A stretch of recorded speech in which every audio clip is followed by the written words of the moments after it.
Hi everyone, it's Miss Terry, and today I'm here to share some new selections at the library in the genre of mythology.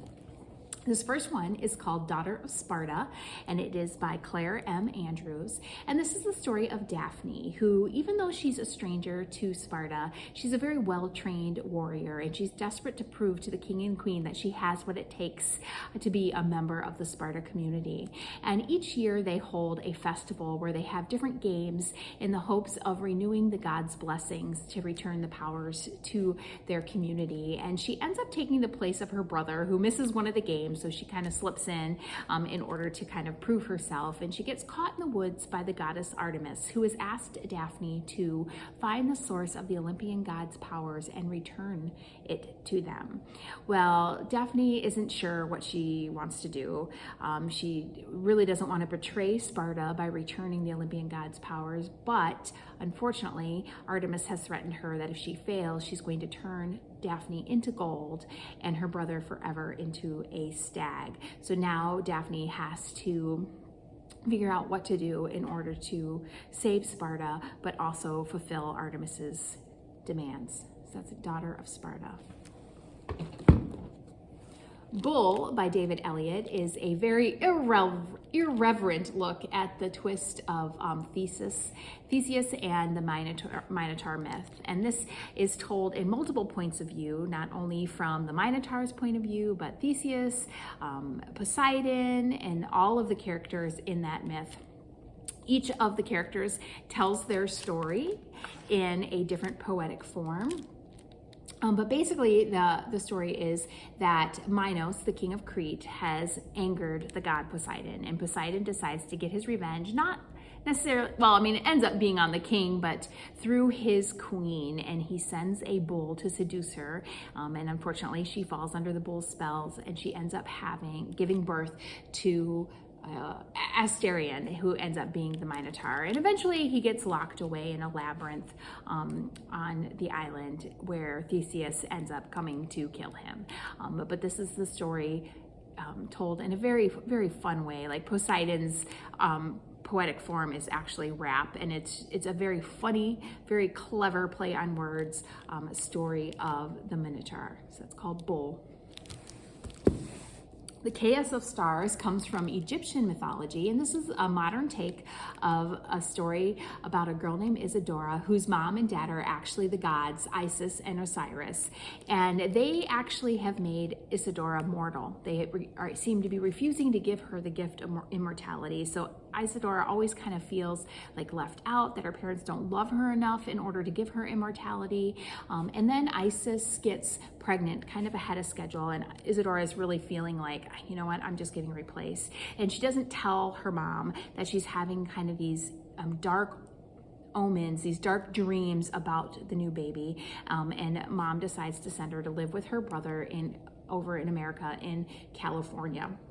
And there she ends up meeting a mysterious stranger when she's forced to volunteer at a museum in order to get her allowance. And she ends up meeting a Greek boy named Marie, who turns out to be quite pivotal into the story. So she almost doesn't get to figure out what her dreams are telling her until it's almost too late. But if you're looking for an action-packed modern take with Egyptian gods and goddesses, that is The Chaos of Stars.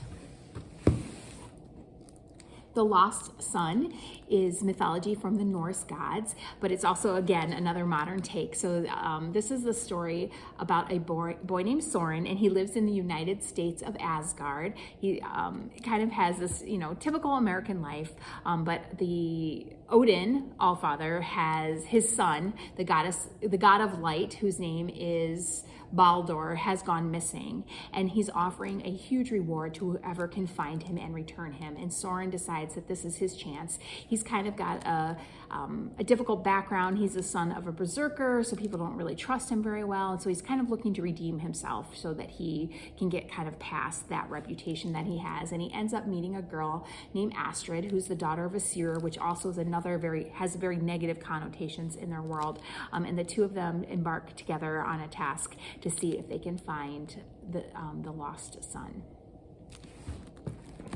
This next one is from the Marvel universe, but it's also deals with mythology. This one is called Loki, Where Mischief Lies. And this is actually young Loki, so it's a bit of an origin story. And he's always kind of been under the shadow of his brother Thor. Odin has always told him, keep your powers kind of on the down low, something to be hidden, not something that he can just show everybody that he has. And he's always trying to prove himself to his dad because he always feels kind of like the second fiddle. Well, he ends up falling for a girl named Amora, who is actually training to be a sorceress.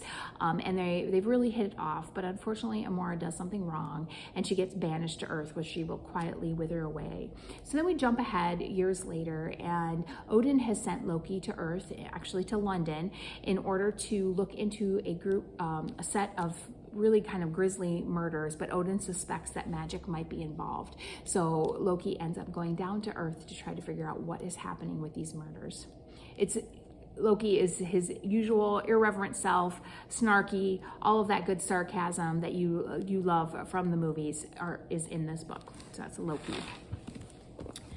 The Star-Touched Queen is a story about a girl named Maya. She was born with kind of a lack of a shadow, and she has this horoscope that she is going to marry death and destruction. So you can imagine how the rest of her kingdom kind of treats her, kind of as like death and destruction, we don't want that here. And the kingdom is not doing very well, and her dad comes to her one night and says, I need you to sacrifice yourself in order to save the kingdom. And he gives her some poison to drink, and she doesn't really feel like she has another choice. Well, all of a sudden a stranger comes into her room. His name is Amar. He breaks into her bedroom and he basically hands her the keys to her kingdom and says, I will save you, come and rule with me in the other world, which is kind of a dark and scary place. And she doesn't think too long when she's like, yeah, I'd rather do that than die, obviously. And she ends up doing that.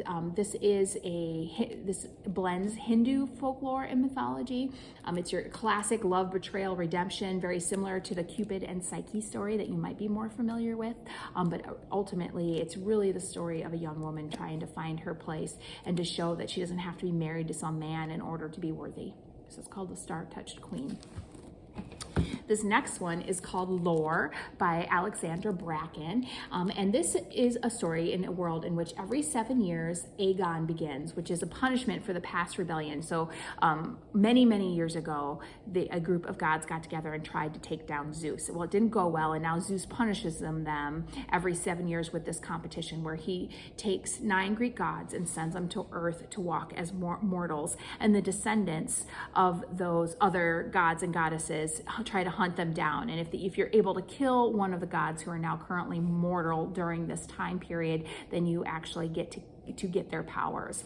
Well, Lore is a girl who was like, yeah, I'm gonna do this, I'm gonna get the powers, I'm gonna help my family. Well, during one session of Aegon, her entire family was murdered and destroyed, and she decides, this is not what I want. I don't want to be a part of this life. And she ends up just kind of turning her back on it. And she's like, I'm not doing it anymore. It's too awful. We shouldn't be doing this anymore. Well, a new Aegon is coming up, and it's going to take place in her hometown of New York City. And she gets asked by the goddess Athena to help her. In return, she might be able to get revenge for her family. So that is called Lore. It's really kind of a mythological take, a little bit on the Hunger Games almost.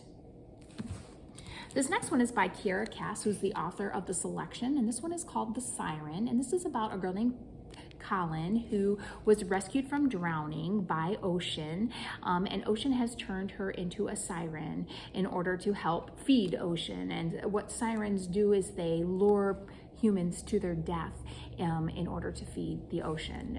So now Siren has met a boy and has fallen in love with him, a human boy, and she's very torn between trying to help her sisters, other sister sirens, Ocean, as well as protect this boy from basically being lured to his death. But the longer she stays away from him, the more her soul and her body deteriorates. So this is really, at its core, is a love story, but with a little bit of myth in there.